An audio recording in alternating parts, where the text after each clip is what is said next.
C'est lui qui a vaincu la mort. Jésus, l'agneau de Dieu. Il règne au-dessus de toutes choses. Jésus, l'agneau de Dieu.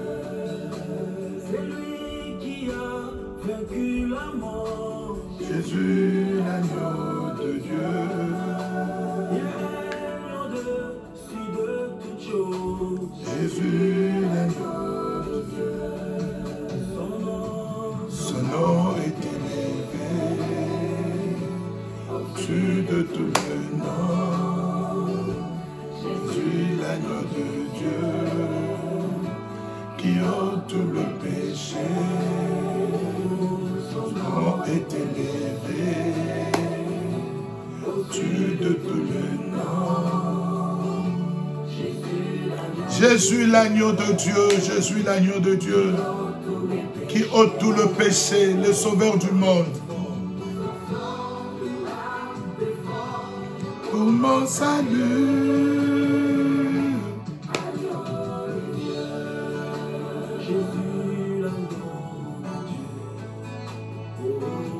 Agneau de Dieu.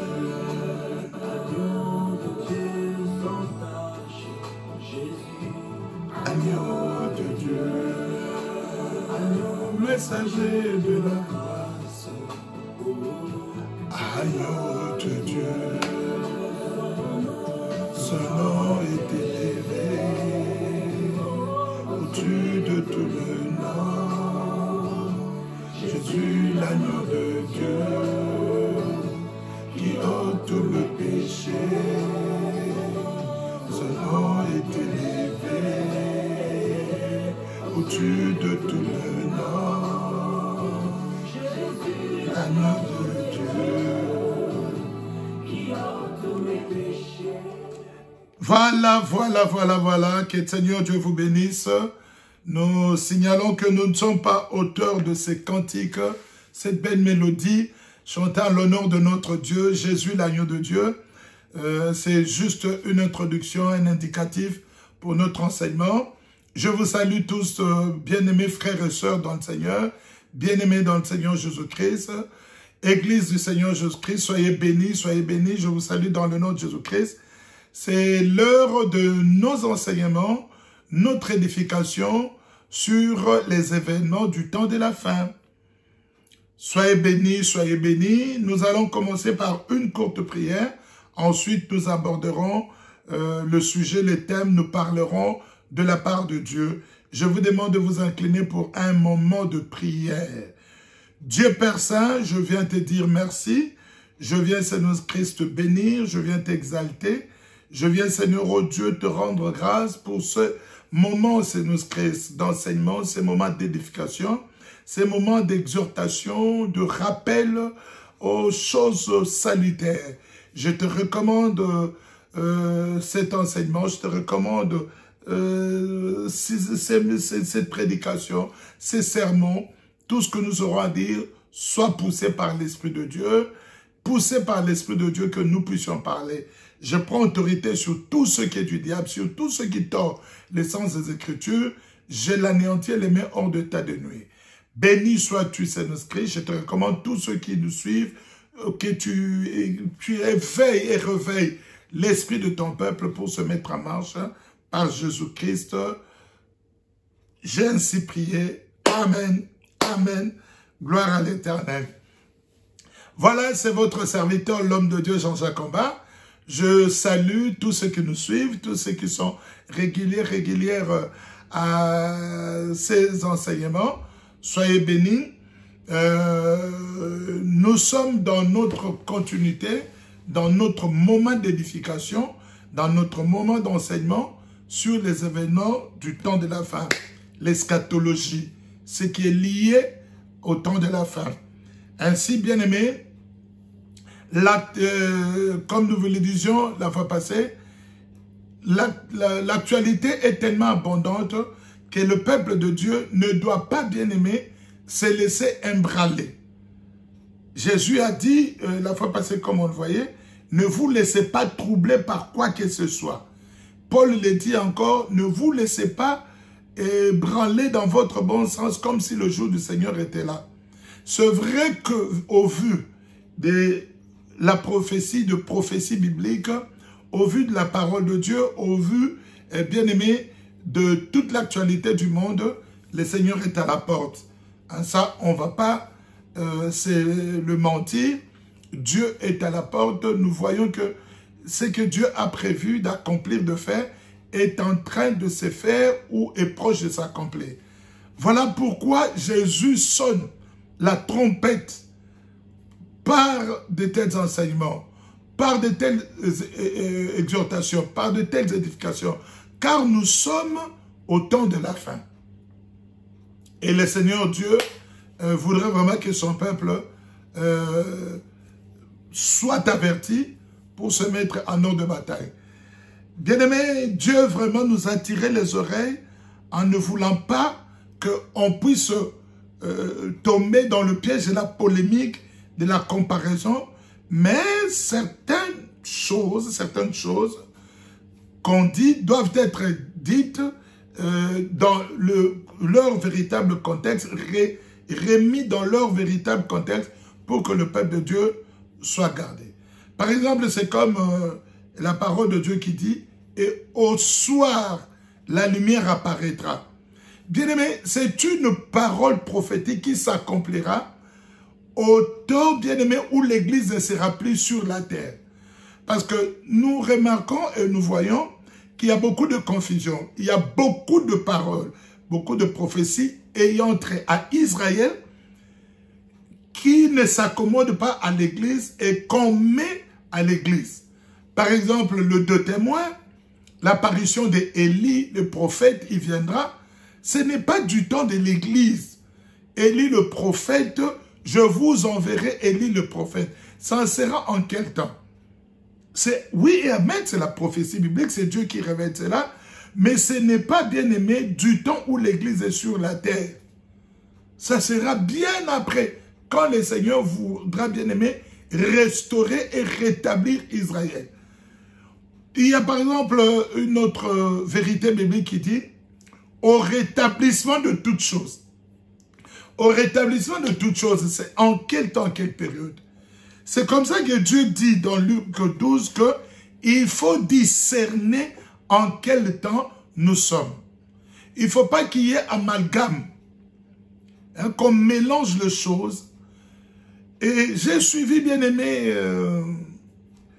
si vraiment le peuple de Dieu pouvait défendre le Seigneur Jésus-Christ et la parole de Dieu, comme je suis en train de voir une certaine frange des bien-aimés, ces bien-aimés sont en train, bien-aimés, de chercher à convaincre les gens à cause d'une citation, d'une soi-disant prophétie. J'ai dit, ah, si les gens, le peuple de Dieu pouvait chercher à convaincre le monde du Seigneur Jésus-Christ avec cette énergie, Jésus serait déjà de retour. Que Dieu vous bénisse, que Dieu vous bénisse. La fois passée, nous parlons de « Vous entendrez parler des guerres et de bruit de guerre. » Vous entendrez parler des guerres et de bruit de guerre. C'est-à-dire, ce sont de faits réels. Qu'on vivra, qu'on vit. Mais, comme je le disais dans mon introduction, ce que Dieu veut et que le peuple de Dieu sache, il faut savoir, bien aimé, ramener la prophétie dans sa période de faisabilité. Il y a de prophéties qui s'accompliront en ces temps et d'autres qui s'accompliront après. Il y a d'autres qui se sont accomplies en un temps et d'autres qui s'accompliront totalement après. Il y a beaucoup de comme ça.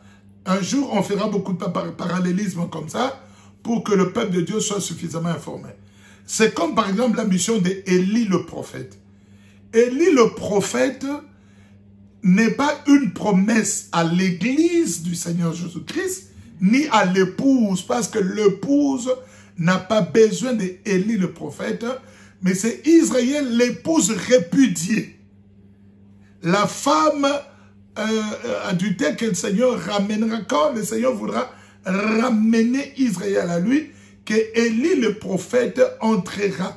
Et Jésus enverra ces deux rois, l'un sera au ministère de Moïse, d'autres au ministère d'Élie, pour que Jésus sauve Israël. Donc toutes ces choses, bien aimés, il faut qu'on comprenne cela.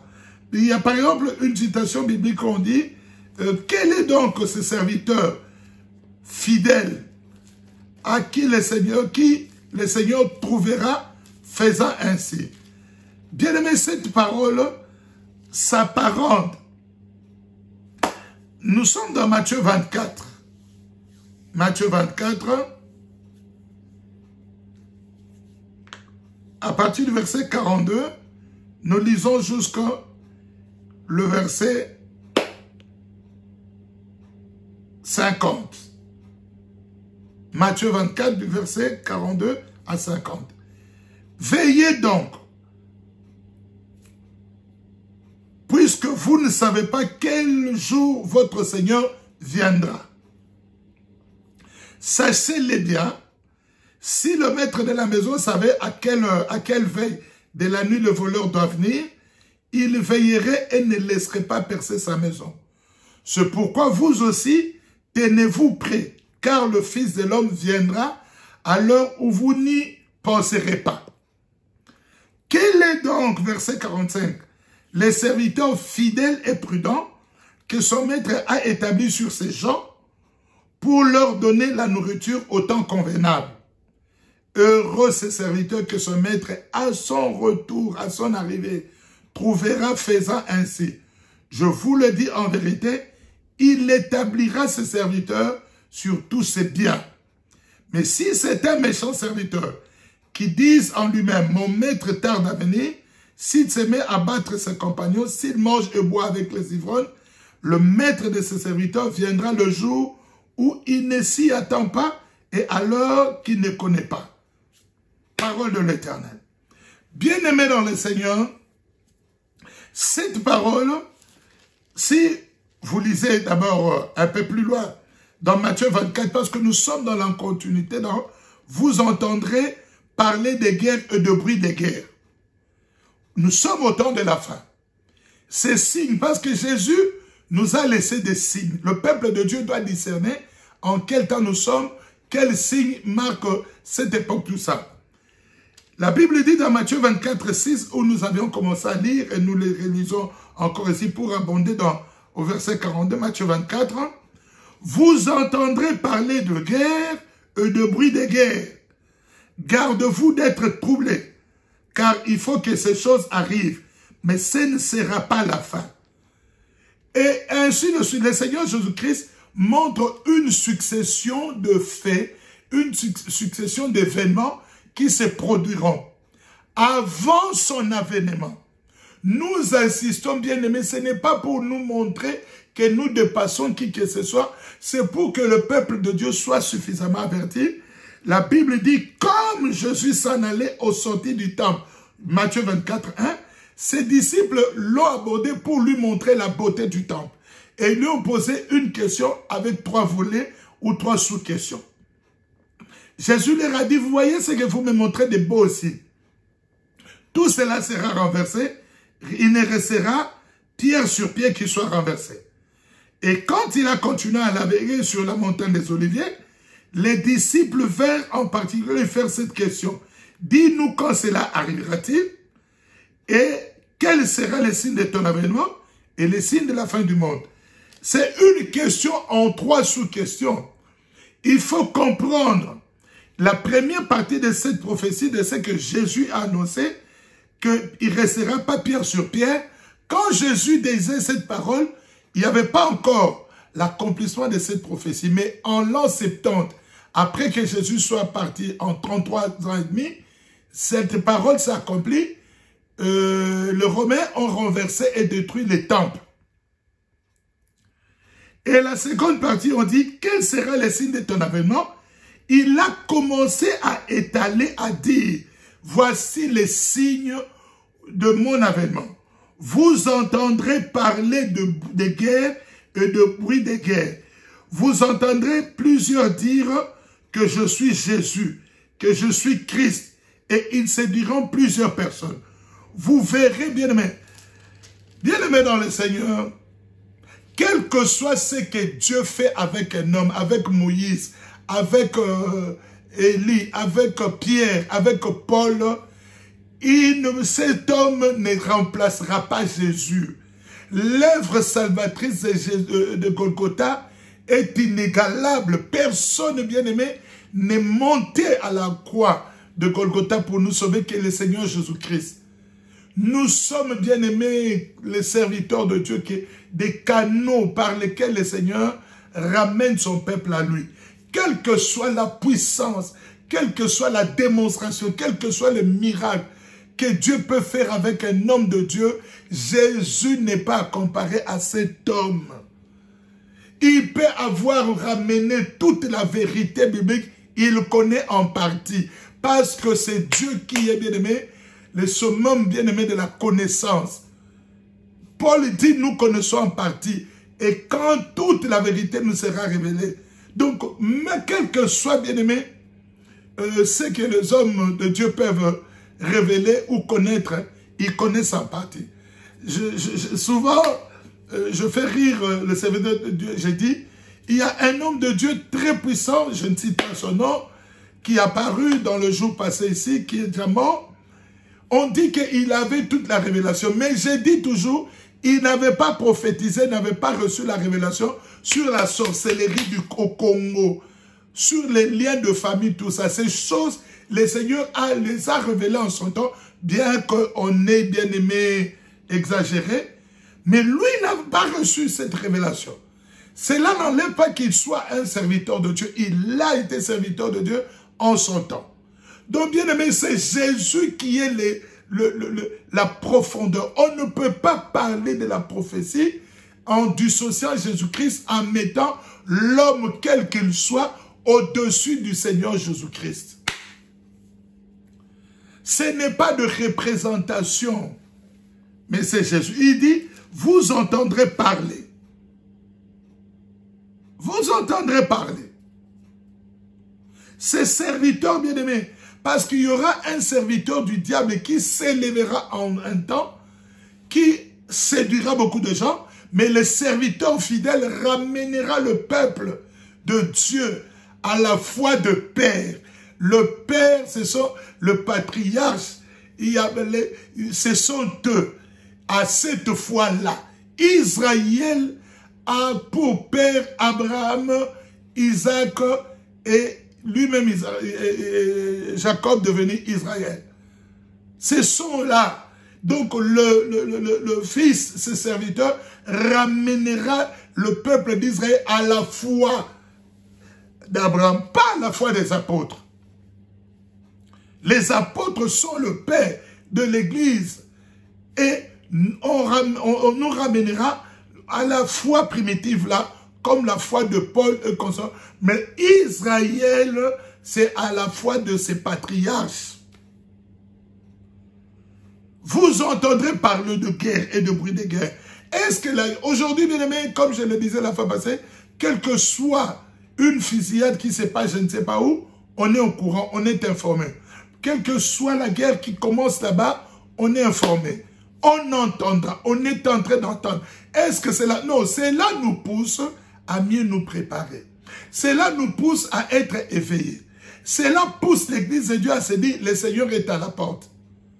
Rappelez-vous, bien-aimés, nous insistons toujours. Le premier événement, le plus grand que l'Église attend aujourd'hui, ce n'est pas l'accomplissement d'une prophétie. Une prophétie peut ne pas s'accomplir. Bien-aimé, la Bible dit dans Hébreux 11, les gens ont salué au loin les promesses, les prophéties. Mais cela n'a pas mis en doute que Dieu reste Dieu. Les gens s'attellent sur des choses, bien-aimées. Non, non, non, non, non, non, Seigneur Jésus-Christ, aide l'Église. Ça me donne de fois une colère spirituelle, mais je reste calme. Je vois sur la toile des gens, tel il dit non, vu l'actualité, tel dit non, mais c'est là bien au contraire, prouve que Dieu reste Dieu et que l'homme reste l'homme.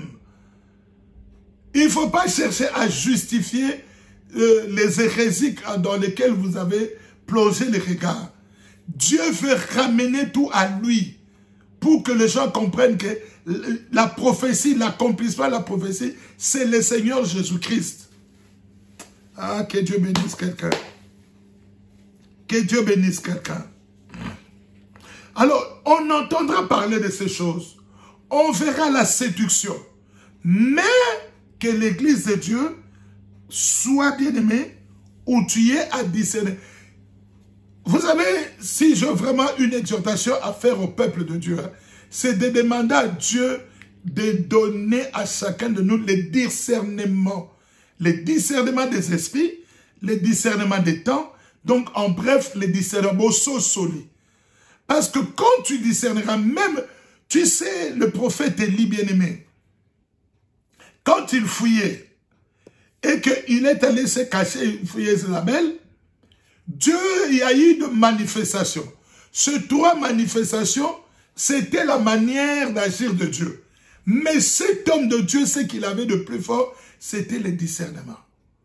Le bruit qui fondait les rochers, Dieu s'est déjà manifesté comme ça. Il est venu, il a dit, mais Dieu n'était pas dans ces choses-là. Mais un bruit doux et léger. Dieu n'est pas bien aimé l'habitude.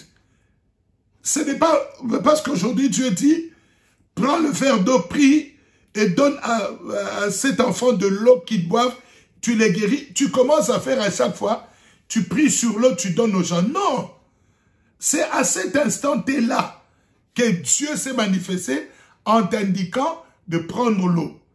Et Élie a compris que ça, c'est pas Dieu. Mais Dieu est venu par un bruit doux et léger. Et il s'est dit, ah, certainement Dieu est ici. C'est à cela, bien-aimé, que le peuple de Dieu doit comprendre et se dire, non, que Dieu puisse m'aider. Que Dieu puisse m'aider.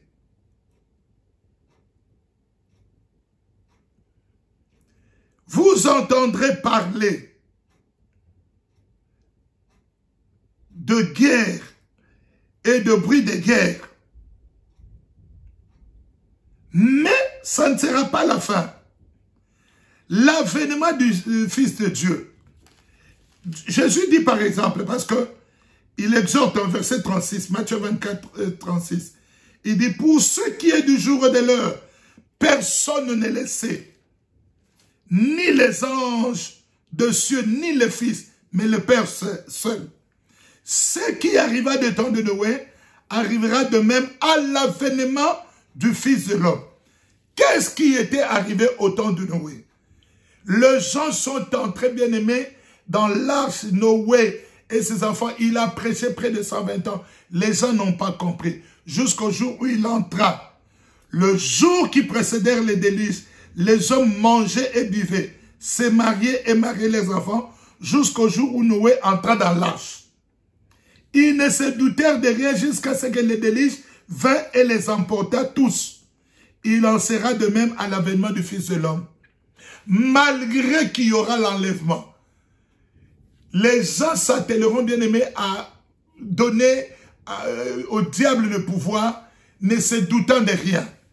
Parce qu'on dit l'impie qui viendra, son apparition se fera avec de miracles mensongers, avec des choses, des esprits séducteurs. Comme la Bible nous le dit dans 1 Timothée 4, les gens abandonneront la foi pour s'attacher aux esprits séducteurs. Et ça se fera l'apparition de cet impie, de cet homme méchant, avec des choses mensongères. Choses mensongères. Si nous lisons dans 2 Thessaloniciens, chapitre 2, Paul l'explique. Parce que le peuple de Dieu cherche ce qui frappe les regards. Non, le royaume de Dieu ne vient pas de façon à frapper les regards. 2 Thessaloniciens, chapitre 2. Je lis le verset 8. Alors paraîtra l'impie que le Seigneur Jésus détruira par le souffle de sa bouche et qu'il anéantira par l'éclat de son avènement. L'apparition de cet impie se fera par la puissance de Satan avec toutes sortes de miracles, de signes et de prodiges mensonger et avec toutes les séductions de l'iniquité pour ceux qui périssent, parce qu'ils n'ont pas reçu l'amour de la vérité pour être sauvés. Bien-aimés dans le Seigneur, les temps où nous sommes ici, je vous demande de demander un esprit de discernement. Parce que le faux côtoyera le vrai. Le vrai tentera, bien-aimé, de s'effacer. Et les gens, beaucoup de gens, iront, bien-aimés, et s'attacheront au faux. Parce que le faux vient avec l'éclat. On vous dira que vous entendez le bruit de guerre. C'est maintenant la fin.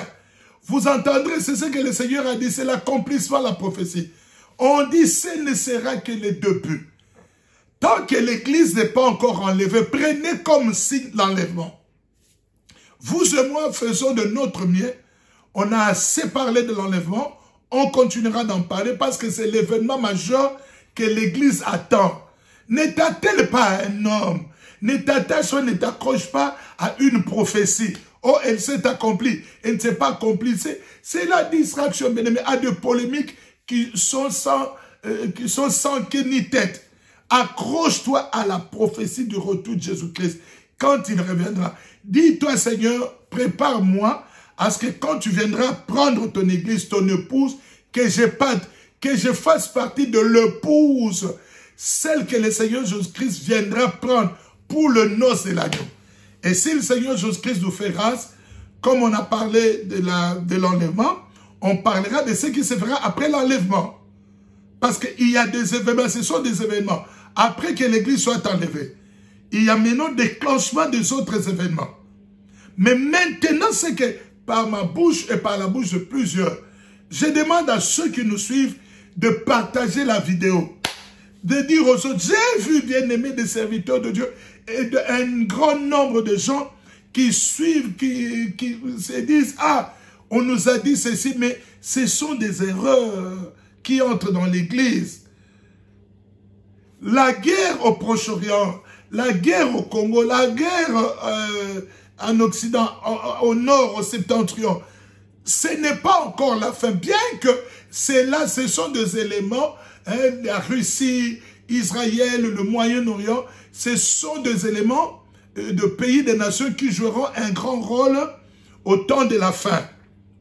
Mais tant que l'Église n'est pas encore partie, tout ce que le diable a prévu ne se fera pas.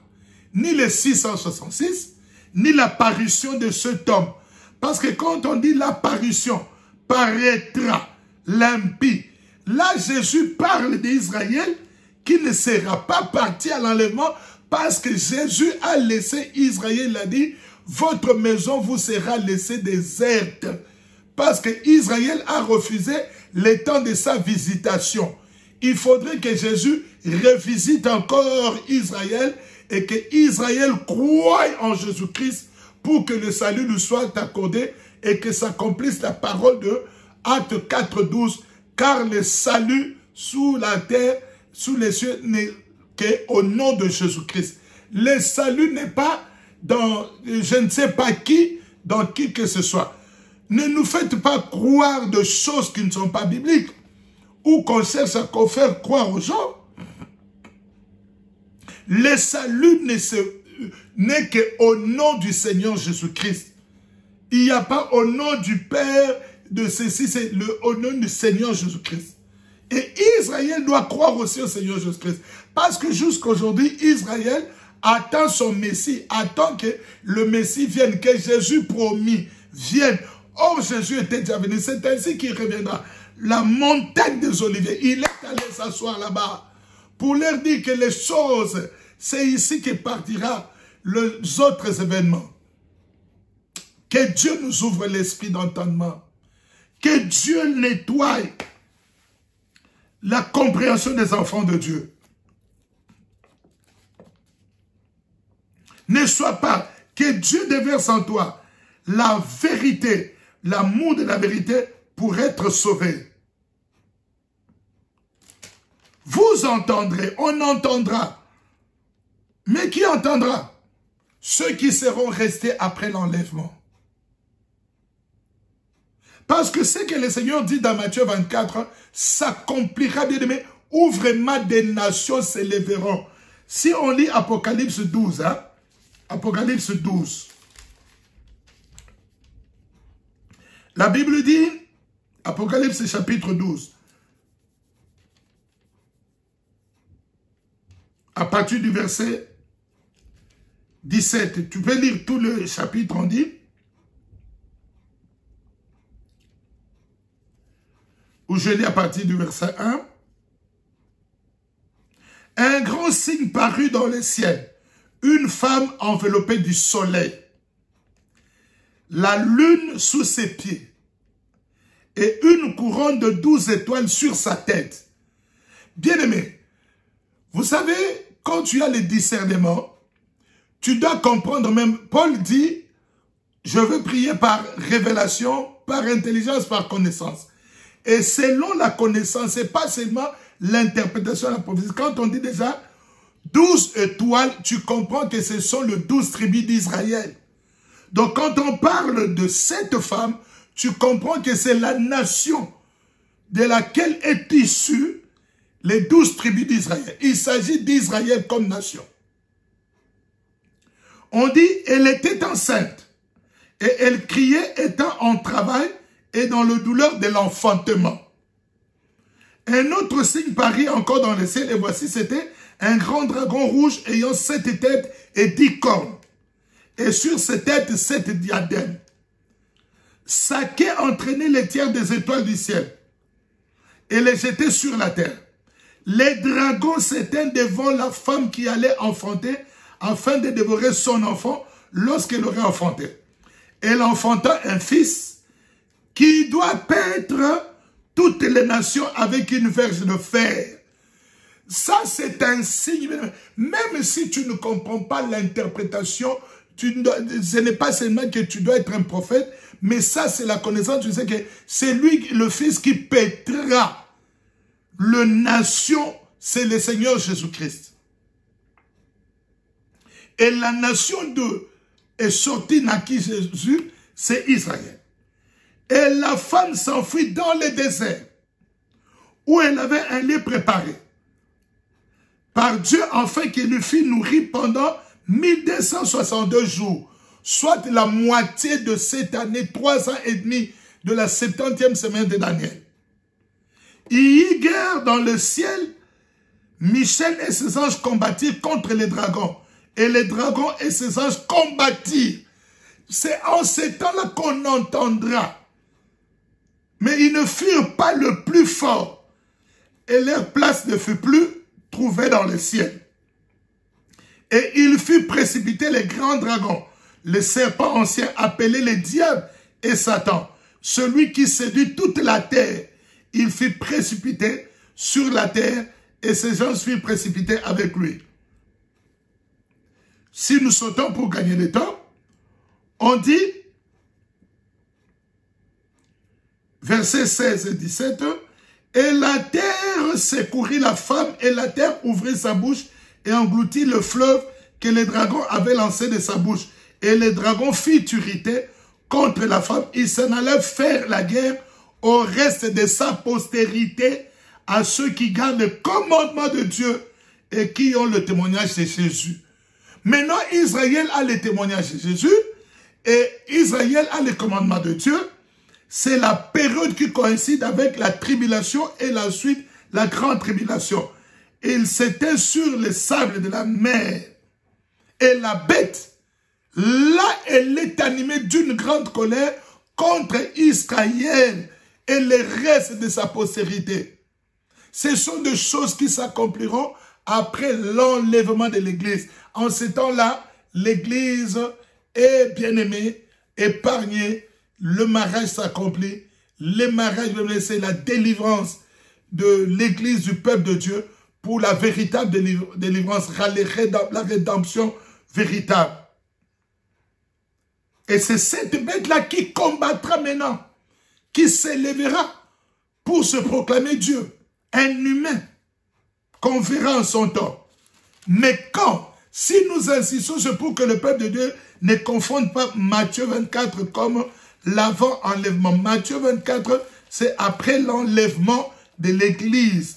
l'Église ne sera pas là pour vivre ces choses. Maintenant, une question qu'on se pose, mais ceux de l'Église qui resteront de vierges folles, parce qu'ils n'ont pas assez d'huile, ils n'ont pas de sagesse, pas assez de crainte de Dieu, que cette parole que nous disons aujourd'hui serve en ces temps-là de lumière. C'est là la parole, on dit, on cherchera la parole, on ne la trouvera pas. On cherchera ce qui sera là. Gardez la parole, rappelez-vous, souvenez-vous, que je ne dois pas donner ma main pour prendre la marque de la bête ni mon front. C'est là où la Bible dit, au prix de votre persévérance, vous sauverez votre âme. Parce que la parole de Dieu s'en chance très bien. Nous ne sommes pas de ceux qui se lâchent pour perdre leur salut ou leur âme. Vous aurez, vous serez sauvés au prix de votre persévérance. C'est là où on dit encore que vous serez sauvés comme au moyen du feu. Parce qu'il y aura une détresse, comme la Bible dit, car il y aura une détresse comme il n'y en aura jamais. Matthieu 24, 21, c'est la grande tribulation. C'est la période où le dragon donnera la puissance à l'impie, où le monde sera à la merci du diable. Mais ce qui nous importe est que le Seigneur Jésus-Christ anéantira par le souffle de sa vie à l'avènement. Mais la Bible nous dit, parce qu'ils sont posé la question dans Matthieu 24, 1, 2, 3, quel sera le signe? Jésus parle. Il dit, de deux hommes qui seront dans un champ, l'un sera pris et l'autre laissé. De deux femmes qui mourront à la mer, l'une sera prise et l'autre laissée. Veillez donc, puisque vous ne savez pas quel jour votre Seigneur viendra. Il viendra quand? Je ne sais pas. Mais les signes nous poussent à nous attacher à Dieu. La parole de Dieu sera prêchée à toute la nation avant la fin du monde, pour que tout le monde soit prêché. L'évangile ira partout. Le retour glorieux de Jésus-Christ, son avènement viendra pour qu'il puisse régner. On verra qu'il est venu et toutes les nations trembleront à sa venue. Il reviendra dans la gloire, non plus comme un petit agneau. Il viendra comme celui qui va pour combattre et gagner.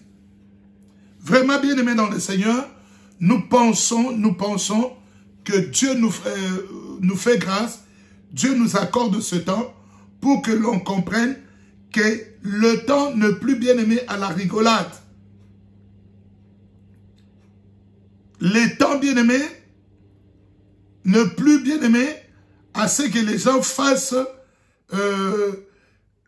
de bêtises ou se tournent à la fable ou je ne sais pas à quoi pour qu'il soit arrivé trop tard. Non, bien-aimé, le temps est à la préparation et la vigilance. Jésus dans Matthieu 24, toujours verset 36, il dit, « Pour ce qui est du jour et de l'heure, personne n'est laissé, mais soyez vigilants. » Il nous demande la vigilance. C'est ce que Dieu nous demande. Que Dieu vraiment comble son peuple. Que Dieu comble l'Église. Que le Seigneur Dieu puisse aider son peuple bien-aimé à comprendre quand nous sommes en train d'arriver à la fin bien-aimé de notre enseignement. Nous avons voulu encore marteler que la guerre ne vous fasse pas trembler. Préparez-vous à être enlevés. Et Jésus-Christ fera de sorte que vous ne tombiez pas, bien-aimés, dans la honte. Si le Seigneur ne revient pas, la fois prochaine, si Jésus nous fait grâce, nous viendrons pour parler de ce qui se fera après l'enlèvement. Les enseignements du temps de la fin. Vous entendrez parler de guerre et de bruit de guerre, mais ce n'est pas encore la fin. Ne tombe pas dans la polémique. Ne condamne pas, ne fais pas de choses, mais ne prends pas part, ne fais pas ceci, cela, mais que le Seigneur Dieu puisse t'aider à comprendre. Toi-même, mets-toi en ordre de bataille. Tu te dis, Seigneur, garde-moi, protège-moi, que je ne tombe pas de l'autre côté. Que je ne sois pas séduit, parce que la séduction gagnera le monde. Bien-aimé, quand la séduction vient, elle ne dit pas qu'elle est en train de te séduire. Hein? Quand un homme cherche à séduire une femme, la femme est bien-aimée. Souvent, les femmes se disent, je n'avais même pas d'idée. Je ne sais même pas comment je me suis retrouvé avec cet homme. Lui, il a déjà derrière lui, comme on dit, à ligne les boules. Le diable, c'est là où il veut, bien-aimé, nous pousser. Mais, il vient pour te séduire. Le diable savait que Ève séduite, elle perdra tout. Vraiment, nous allons prier pour rendre grâce à Dieu et que ceux qui nous suivent, Dieu leur donne le discernement. Dieu Père Saint, merci pour cet enseignement. Merci pour le discernement que tu donnes à ton peuple. Et merci pour la compréhension de ces événements du temps de la fin. Que tu nous permettes encore de venir, si tu n'es pas revenu prendre l'église, pour parler, édifier ton peuple. Quiconque c'est inscrit nous suivra, soit édifié par Jésus-Christ. Amen. Que le Seigneur Dieu vous bénisse. Que le Tout-Puissant soit votre Dieu. C'était votre serviteur, l'homme de Dieu Jean-Jacques Combat, dans les enseignements sur les événements du temps de la fin, l'eschatologie. Vous entendrez parler de guerre et de bruit de guerre, mais ça ne sera pas à la fin. Que Dieu vous bénisse. S'il nous fait grâce, jeudi prochain, partagez la vidéo, publiez-la, promulguez-la, et le Seigneur vous bénira. Soyez bénis. Bye.